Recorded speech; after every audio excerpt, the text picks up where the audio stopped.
It's a Sportsbeat tradition. The Sunday before the NBA draft, we welcome Jazz Vice President of Player Personnel, Walt Perrin, to the show. Walt, welcome. Before we dig into this long list of draft prospects and all the work you got to do this week to try to find that guy, exactly. Let's turn back the clock a little bit. Talk about Donovan Mitchell. Last year, we talk about that legendary workout. You were the one that arranged that workout. Can you share with Jazz fans how that all came to be, how somebody who was in the lottery when you guys had 24? Well, as I look forward to who's going to be in our draft range, I'll call agents and talk to them about trying to bring in certain players for our workouts. And I know I won't, the guys who are outside our range, I won't try to call. Yeah. I have pretty good friendships with a couple agents in the business. And Donovan Mitchell's agent, Ty Sullivan, gave me a call one day and said, we were just talking. And he said, how would you like to have Donovan come in for a workout? And I said, love it. He said, it's going to probably be his first one. I would like for him to go through one. He's out of your range. You guys can't get him unless you move up. But I think I want to get him used to workouts before he has to go through his regular routine of other workouts. So I said, fine, we'll bring him in. I'll set up a workout for him. And I was fortunate to set up a pretty good workout with a couple other first-round picks in that workout we had with Donovan. Okay, now that it's passed a year later and you don't have to give up any trade secrets, did you guys go into that draft saying, we got to do everything we can to trade up to get Donovan? We went in with the understanding that we really liked Donovan, and we knew we would have to move up to get him. We didn't know for sure if we could do it. Dennis and Dave Morway did a lot of calls to teams, and just to see where they were in, what they were thinking about, maybe if they wanted to move their pick. Yeah. And it just happened to come together on draft night. So now, unless you have some kind of deal in place this year to move up, maybe Denver wants to give up that 14th pick again. Probably not. Let's assume you're going to pick at 21 this year. Let's start looking down this list. And let's start with Villanova guard Dante DiVincenzo, two-time NCAA champ, NCAA tournament most outstanding player, the big ragu. What can you tell us about him, Walt? He's an extremely athletic player. He's a guy who came off the bench for Villanova, so it shows you what kind of depth Villanova had as a national championship team. He's 6'5", very athletic, as I said, very dynamic offensive player, and he's also pretty dynamic defensively.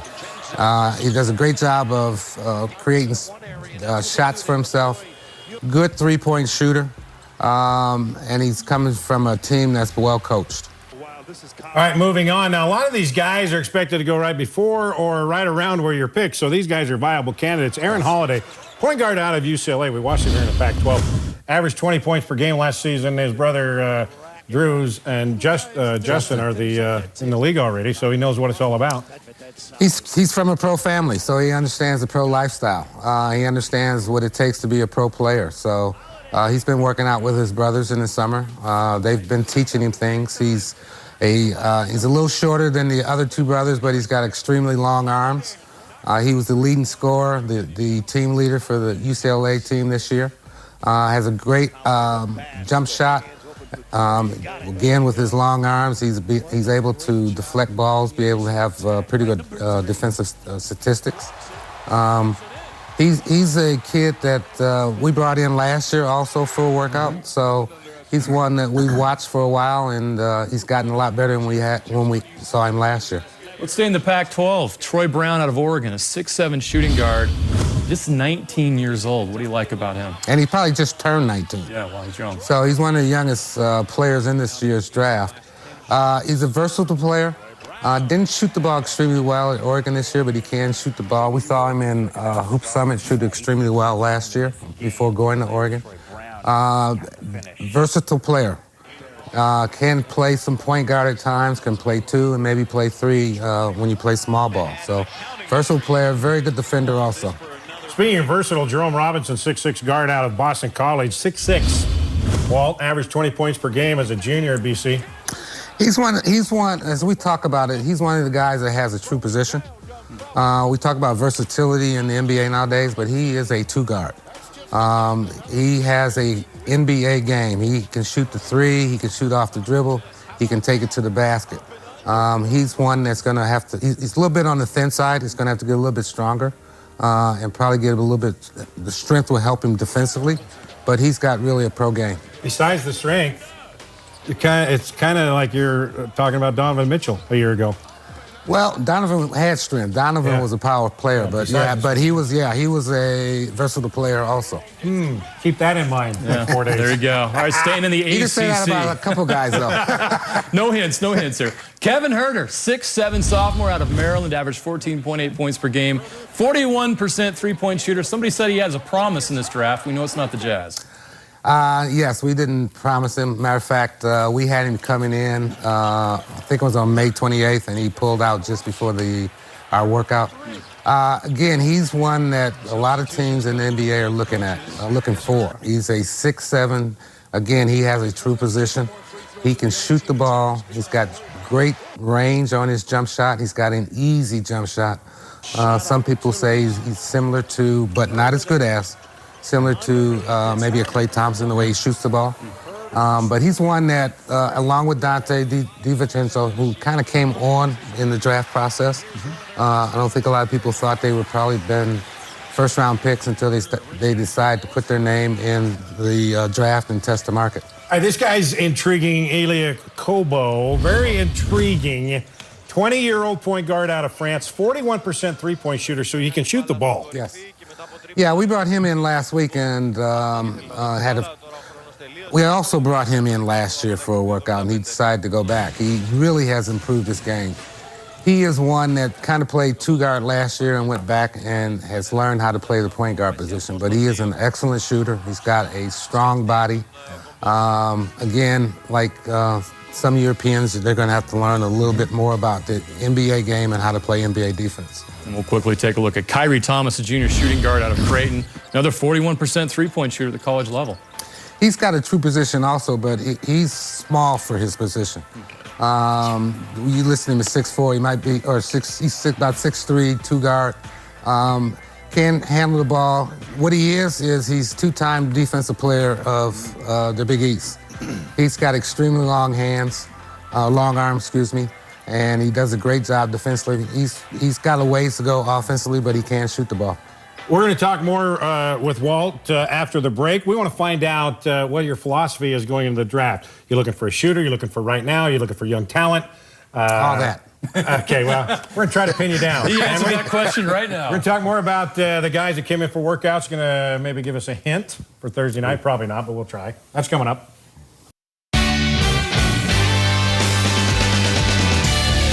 You're watching Sportsbeat. All right, here we go again. Walt Perrin, Jazz VP of Player Personnel, back to get us ready for Thursday's NBA draft. Jazz have the 21st pick in the first round. We talked about a number of guys that you've worked out. Let's continue that process. Yeah, the list goes on. Let's take a look at Grayson Allen. National champion, 4 years at Duke. But what many may remember are some sportsmanship issues. Walt, how much of an issue is that with him as a pro? I don't think it's much of an issue unless it happens again. And it didn't happen this past year, so I don't think it's much of an issue. He addressed it to us and I think to the media about being so competitive, and he is a very competitive player. But he's a guy who's he's a 4-year senior, played 4 years at Duke. One of the best players to come out of Duke in a while. He's become a much better shooter. He's learned to be able to take it to the basket and finish in traffic. Again, with him, he's got some things to learn defensively because of the way they play at Duke. But offensively and as a teammate, he's a great player. Does Quinn have to try not to be too biased against with the Duke players since he played there? I mean, it's got to say, you know what? It'd be sure nice to have a Dookie back here. Well, we had a guy in the day, Gary Trent, who knew that we had two Duke coaches, and he said we needed another Duke player. Okay. So, yeah. All right, Josh Okogie, 6'4" guard out of Georgia Tech, averaged 18 points a game as a sophomore. He's another one that's kind of come on really strong lately. Again, he's a 6'5" player who has extremely long arms. He's got a great body for the NBA. He hasn't played a lot of years of basketball. I think he started when he was in the 6th grade. But he's a really good shooter. He can take the ball to the basket and finish strong, take contact and finish with the layup. And he has the ability to become a pretty good defender. Another European prospect now, Zanin Musa, 6'9" forward out of Bosnia. What can you tell us about him? We had him in today and went out for dinner with him last night. He's from Bosnia. He is like a cult hero in Bosnia, basketball hero in Bosnia. He's been one of the better players at his age group worldwide. He really knows how to score. He can really get some buckets. He knows how to take it to the basket. He's working on his three-point shooting. He's gotten a lot better. He's got a chance to. Coaches are going to love him because he can get a basket in very few with the shot clock. He can get the shot clock going down. He can get it back. I'm marking that down right now for Thursday. Okay. I saw a 30-foot three-pointer. Yeah, there you go. So Jacob Evans, 6'5" wing out of Cincinnati. Jacob is he's like a 3-and-D guy. Shoots the ball really well. He's from a Cincinnati system where they are really tough and a strong defensive team. He's got a good size for his position at 6'6". Again, probably a 2-guard, but can play 3, can guard 1 to 3. So he had a good career at Cincinnati. Can't have enough 3-and-D guys. Let's now look at a point guard. One of the most celebrated point guards in this draft, Jalen Brunson, 2-time national champion, National Player of the Year, junior point guard. This guy's done everything at the college level. Well, he's another one whose dad played in the NBA, so he understands the NBA game. He understands the NBA lifestyle. His dad was one of his early coaches when he was young and was extremely hard on him, and that's made Jalen a very good player. I would also say he's probably one of the most smartest players coming into this draft this year also. He's got the ability to drive. He's got the NBA game of the floaters. He's got a strong body. He can post up smaller point guards. He can take the hit at the basket and score. He can shoot the three-point basket, and he has a nice little mid-range game. So, he's again coming from Villanova. They were a strong defensive team. They were more of a defensive team than individually as defensive players. So he's got a little bit to learn there. Check mark that one for Thursday. I like him too. Another player that led his team to the national championship game, Mo Wagner of Michigan, 6'11" junior from Germany, 39% three-point shooter. Pretty good for a big guy. He can do that too. Yeah. Yeah. Again, he's one we brought in last year for a workout. So, again, we've been following him for a while. He's a 6'11" guy who a lot of teams are looking for nowadays because he can stretch the floor. He can shoot the three. He's not a great post-up player. He's from Germany, so he's more like a European player where they play the perimeter more over there. He's got the ability to pass the ball. He's got the ability to ball fake and drive off the ball fake and to the basket. So he's got a lot of things that you like offensively. He's got to get a lot stronger. And again, defensively, he's got to get the strength will help him defensively, I think. Let's stay in the Big Ten. Keita Bates-Diop, 6'7" junior from Ohio State, 19.8 points per game, 36% three-point shooter. He's another one that's a lot of teams in the NBA are looking for because he can stretch the floor. He can put he can stretch it with the jump shot. He can put it on the floor and take it to the basket. He can pass the ball. He had a very good year after coming off a year where he was slightly injured last year. So his numbers really improved this year. He helped that team. I think they were regular season in Big Ten champions. So he really knows how to play. Really a great kid too. Anthony Simons, a high school senior, 19 years old, 6'3" guard. Haven't seen one of these guys in a long time. Now it's been a long time since we've seen one coming. Well, no, I'm wrong. Tom Maker was the last one. Well, yeah, right. But before that, it's been a while. But coming out of prep school, I got an opportunity to go down and watch him play this year. He's very talented, skillful player, put us on the floor very well. Pretty good shooter. He's a little thin. He's still awful young. He's got a long ways to go. I think somebody's going to draft him, and they're going to probably work with him for a year, 2 years before you're able to see him play a lot of games on the NBA court. Late first-round guy. Time to develop him. All right, DeAnthony Melton, 6'4" guard out of USC. Didn't play last season due to a connection with the FBI's college basketball bribery case, an unfortunate situation. But before that, you saw him at USC, and he can certainly play. Yeah, he's an intriguing player since we haven't seen him for a year.